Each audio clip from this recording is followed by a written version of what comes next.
17 सितंबर 2025 के दिन आश्विन मास की इंदिरा एकादशी का व्रत रखा जाएगा। यह तिथि हिंदू धर्म में अत्यंत महत्वपूर्ण मानी जाती है, क्योंकि इस दिन एकादशी और बुधवार का दुर्लभ संयोग बन रहा है।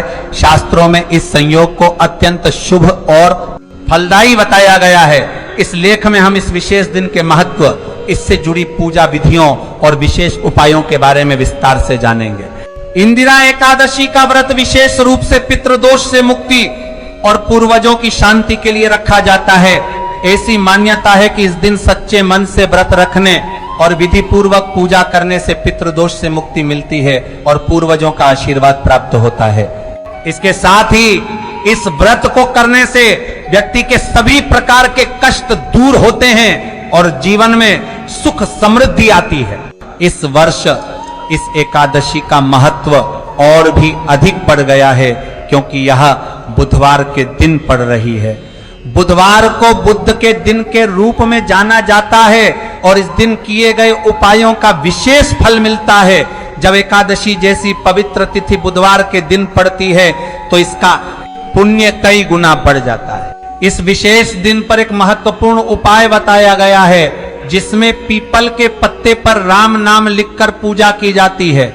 यह उपाय अत्यंत सरल होने के साथ साथ बहुत ही शक्तिशाली माना जाता है। इस उपाय को करने के लिए सबसे पहले एकादशी से एक दिन पहले ही पीपल का एक स्वच्छ और हरा भरा पत्ता तोड़कर लाना चाहिए। ध्यान रहे कि एकादशी के दिन पीपल के पेड़ से पत्ता नहीं तोड़ना चाहिए। पत्ता लाने के बाद उसे गंगा जल से शुद्ध करना चाहिए।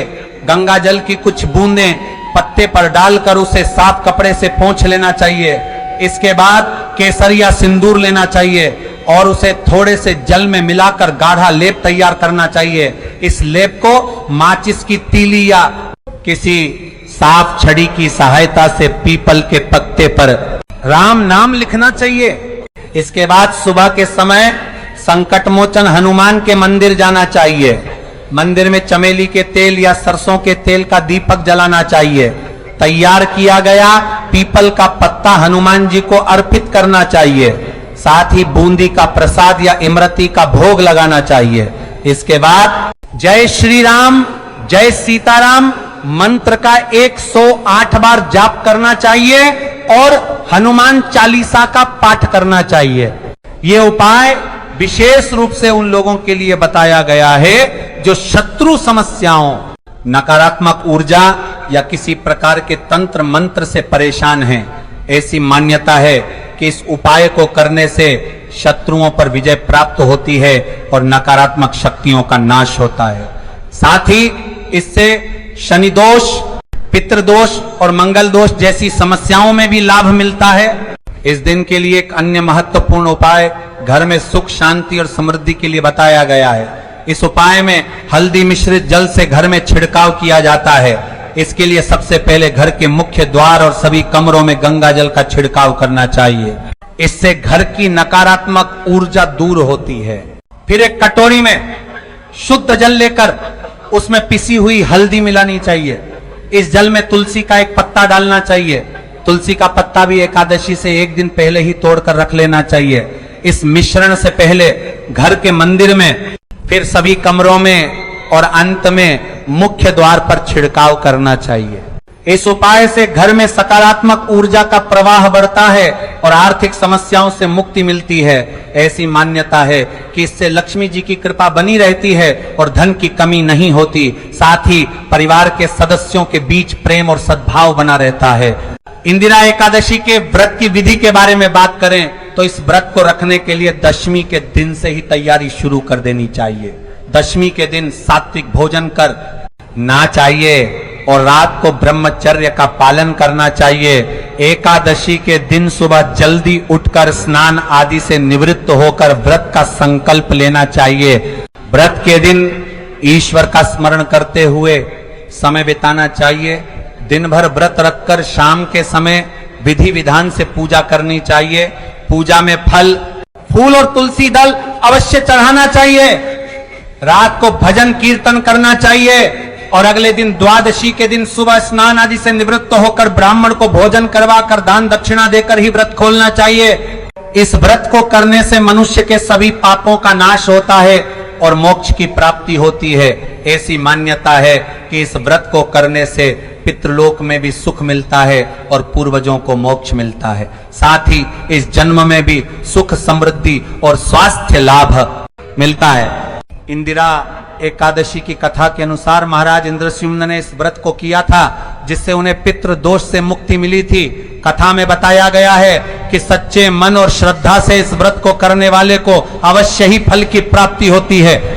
इस प्रकार इंदिरा एकादशी का व्रत और इस दिन किए जाने वाले विशेष उपाय अत्यंत फलदायी माने गए हैं। इन्हें विधि विधान से करने पर ही शुभ फल की प्राप्ति होती है। इस दिन सात्विक भोजन करना, सत्य बोलना और दान करना विशेष फलदायी माना गया है। यह सभी उपाय और विधियां पारंपरिक मान्यताओं पर आधारित हैं। इन्हें करते समय श्रद्धा और विश्वास का विशेष महत्व है। हर व्यक्ति की आस्था और विश्वास के अनुसार इन उपायों का फल मिलता है।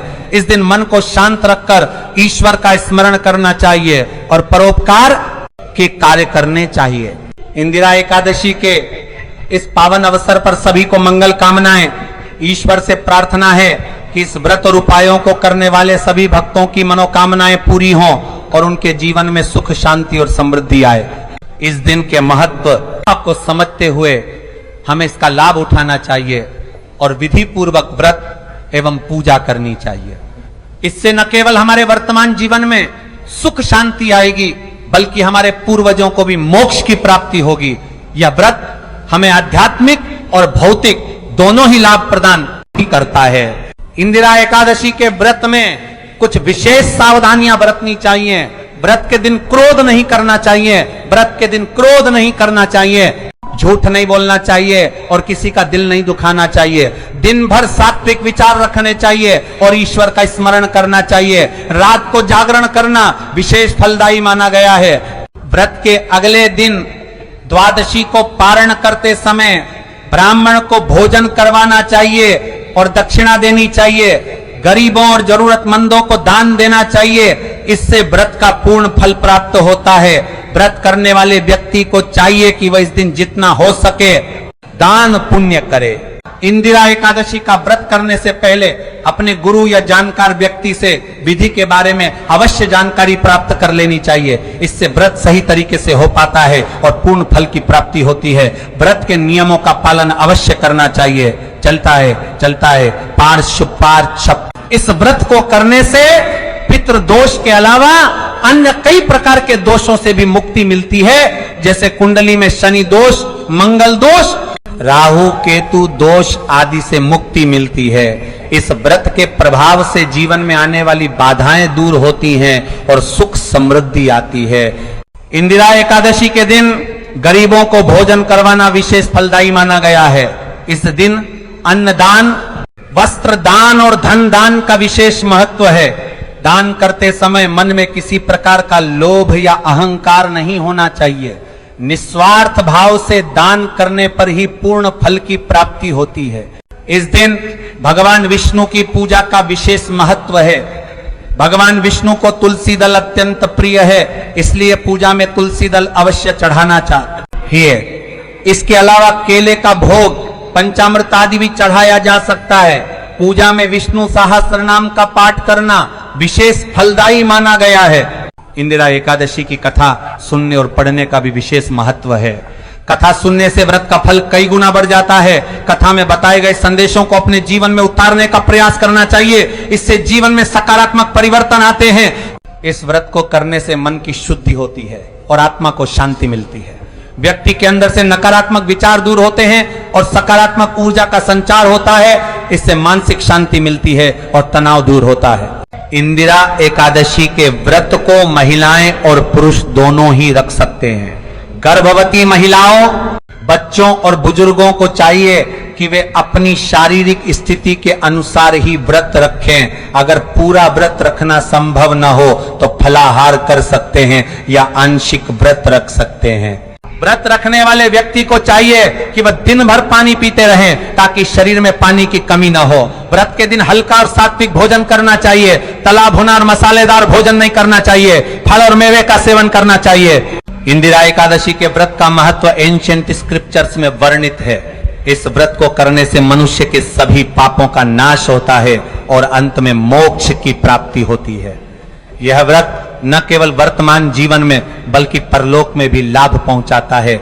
इस व्रत को करने से पूर्वजों की आत्मा को शांति मिलती है और उन्हें मोक्ष प्राप्त होता है। ऐसी मान्यता है कि जो व्यक्ति इस व्रत को करता है उसके पूर्वज स्वर्गलोक में चले जाते हैं और वहां सुख पूर्वक निवास करते हैं। इंदिरा एकादशी के दिन भगवान विष्णु और भगवान शिव की संयुक्त रूप से पूजा करनी चाहिए। इससे दोनों देवताओं की कृपा प्राप्त होती है। इस दिन नमो भगवते वासुदेवाय मंत्र का जाप करना चाहिए। इस मंत्र के जाप से भगवान विष्णु प्रसन्न होते हैं। इस दिन पीपल के पेड़ की पूजा करने का भी विशेष महत्व है। पीपल के पेड़ में सभी देवताओं का वास माना जाता है। पीपल के पेड़ की परिक्रमा करने और जल चढ़ाने से सभी देवताओं की कृपा प्राप्त होती है। इससे घर परिवार में सुख शांति बनी रहती है। इंदिरा एकादशी के दिन गाय को हरा चारा खिलाना चाहिए और गौ सेवा करनी चाहिए।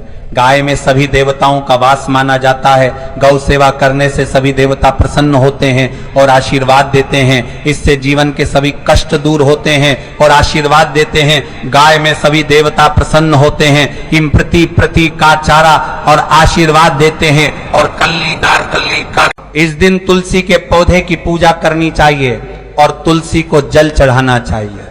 तुलसी में लक्ष्मी जी का वास माना जाता है। तुलसी की पूजा करने से घर में धन धान्य की कमी नहीं होती और सुख समृद्धि आती है। इंदिरा एकादशी के दिन दीपदान करना विशेष फलदायी माना गया है। मंदिर में पीपल के पेड़ के नीचे और घर के मुख्य द्वार पर दीपक जलाना चाहिए। इससे घर में सकारात्मक ऊर्जा का प्रवाह बढ़ता है और नकारात्मक शक्तियां दूर होती हैं। इस दिन सत्यनारायण की कथा सुननी चाहिए। इंदिरा एकादशी के व्रत को सफलतापूर्वक करने के लिए कुछ आवश्यक तैयारियों की आवश्यकता होती है। व्रत से एक दिन पूर्व अर्थात दशमी के दिन से ही मनुष्य को सात्विक जीवन जीना प्रारंभ कर देना चाहिए। इस दिन ब्रह्मचर्य का पालन करना चाहिए और सात्विक भोजन ग्रहण करना चाहिए। मन में किसी प्रकार के नकारात्मक विचार नहीं लाने चाहिए और ईश्वर के स्मरण में समय बिताना चाहिए। एकादशी के दिन प्रातः काल ब्रह्म मुहूर्त में उठना चाहिए। स्नान आदि से निवृत्त होकर स्वच्छ वस्त्र धारण करने चाहिए। घर के मंदिर में दीपक जलाकर भगवान विष्णु की पूजा करनी चाहिए। पूजा में तुलसी दल फूल फल और मेवे का भोग लगाना चाहिए। इसके पश्चात व्रत का संकल्प लेना चाहिए। व्रत के दिन पूरे दिन निराहार रहना चाहिए। जल ग्रहण किया जा सकता है। दिन भर ईश्वर का नाम जपते रहना चाहिए और धार्मिक ग्रंथों का पाठ करना चाहिए। सायंकाल के समय फिर से पूजा करनी चाहिए और रात्रि में जागरण करना चाहिए। भजन कीर्तन करने से विशेष लाभ होता है।